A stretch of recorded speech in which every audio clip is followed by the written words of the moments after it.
I want to get into this camera. We call this the Gary's making a point camera point of view when I'm really stressed to the audience what's going on. And I want to stress that in these days of not being able to have trade shows, you've got to understand that your audience on a live show isn't the same thing as someone walking by your booth in a trade show. You've got to be more engaging, more captivating. You've got to keep them and hold them on. So how do you hold them on?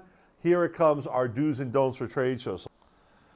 Next, use background music for intro, graphics, and breaks, but don't do what Oliver's about to do now. Which is you can't have audio going while you're talking that plays over you. That's horrible. So what I was saying was, don't have audio play over you when you're going. It's good to do for segments for intros, outros. If there's some downtime, if you can show some product shots without you talking, but don't just use it for the sake of using it. And then the other one that's important is don't use copyrighted music.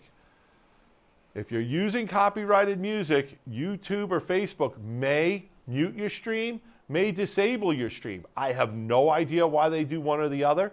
No one's quite figured it out yet, but what I can tell you is use copyrighted music at your own risk. We always try to use royalty-free music, share music, or music that, one of the local musicians we know did for us, because we ran into those problems in the past where, videos were taken down off of Facebook or YouTube or were muted. So just don't use copyrighted music. It's not that hard, folks.